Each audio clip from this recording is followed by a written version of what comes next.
प्रिय विद्यार्थियों, कोशिका जीवन की मौलिक इकाई है। इस क्रम को आगे बढ़ाते हुए आज हम कोशिका में विभाजन किस प्रकार होता है, कितने प्रकार का होता है, इसकी जानकारी इस वीडियो के माध्यम से लेने का प्रयास करेंगे।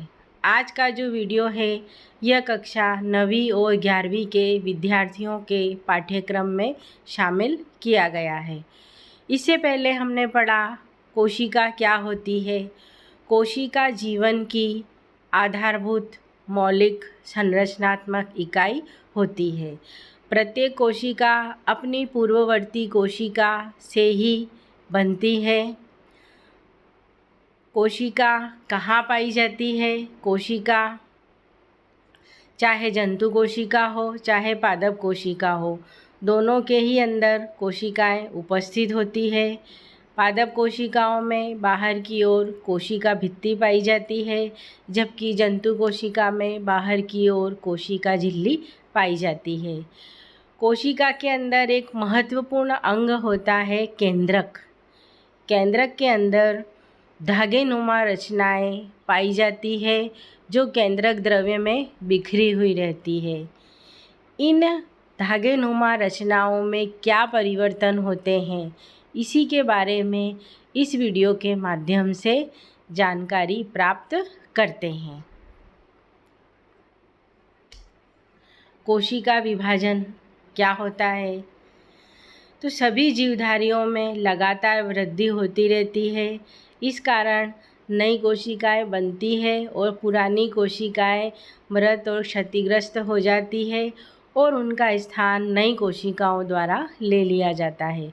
कोशिका विभाजन के कारण ही रिप्रोडक्टिव ऑर्गन्स के अंदर मेल गैमीट और फीमेल गैमीट का निर्माण होता है।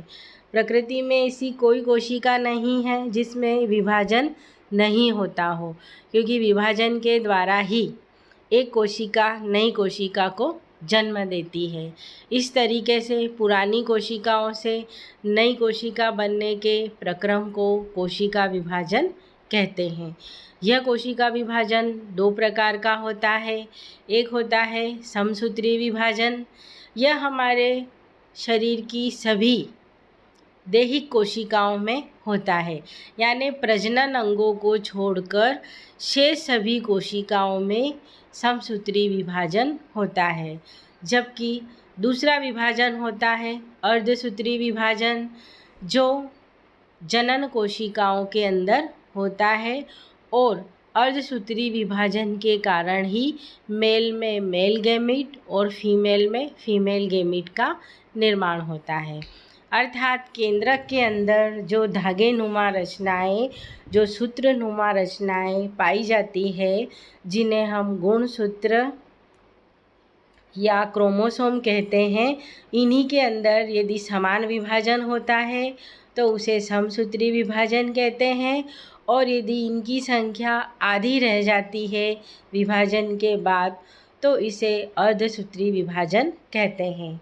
सामने डायग्राम में आपको दिखाई दे रहा है, एक कोशिका है और इसमें विभाजन से दो कोशिकाएं बन रही है। अब जो कोशिकाएं विभाजन में भाग लेती है उन्हें हम मात्र कोशिकाएं कहते हैं, और विभाजन के बाद जो कोशिकाएं बनती है उन्हें हम संतति कोशिका कहते हैं।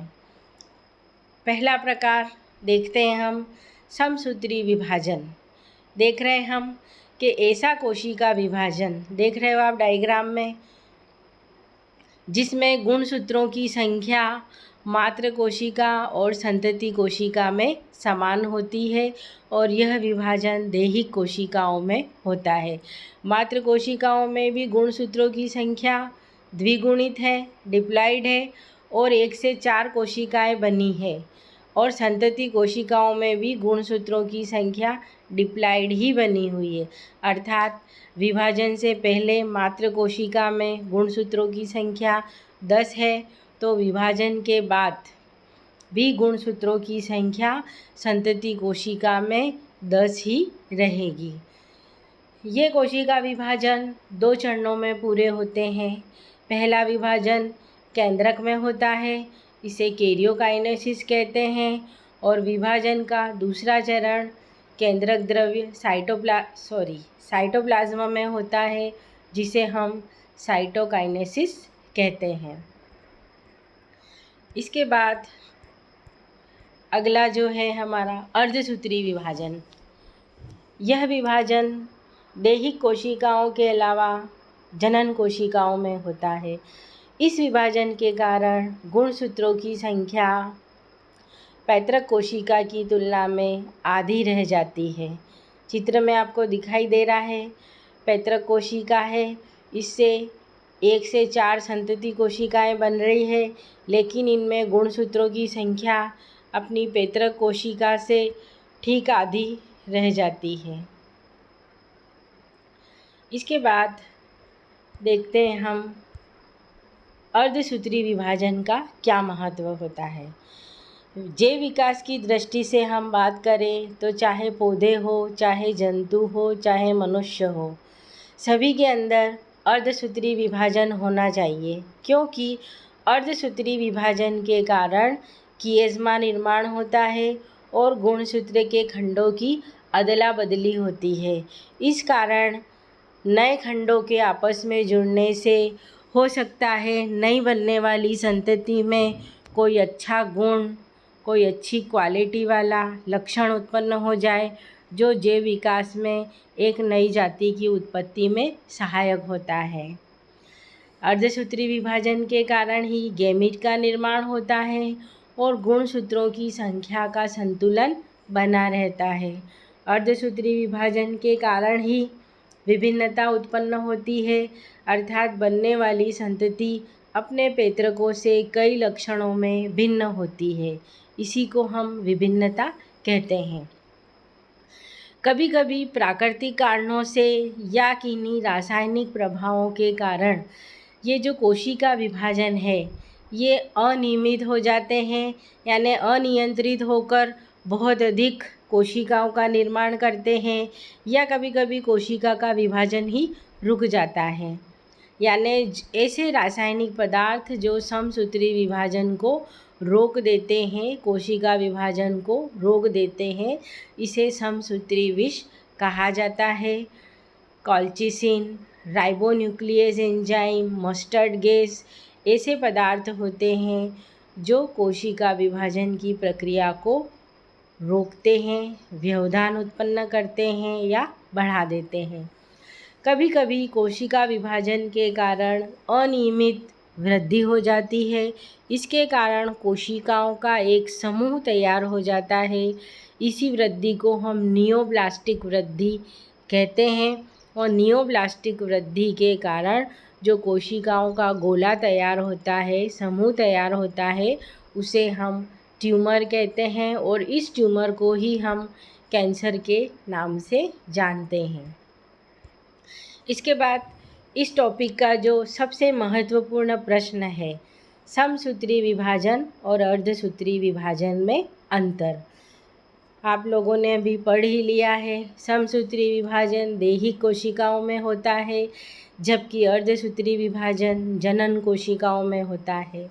समसूत्री विभाजन में गुणसूत्रों की संख्या पैतृक कोशिका में के समान ही होती है, जबकि अर्धसूत्री विभाजन में गुणसूत्रों की संख्या पैतृक कोशिका की तुलना में आधी रह जाती है। इसीलिए अर्धसूत्री विभाजन को न्यूनकारी विभाजन भी कहा जाता है। समसूत्री विभाजन सिर्फ एक चरण में होता है और कम समय में पूरा हो जाता है, जबकि अर्धसूत्री विभाजन 2 चरणों में पूरा होता है, मियोसिस 1 और मियोसिस 2, और यह विभाजन कई लंबे समय तक होता है। समसूत्री विभाजन में खंडों की अदला बदली नहीं होती है, अर्थात जीन विनिमय नहीं होता है, जबकि अर्धसूत्री विभाजन में किएज़मा निर्माण के पश्चात गुणसूत्र के खंडों की अदला बदली होती है।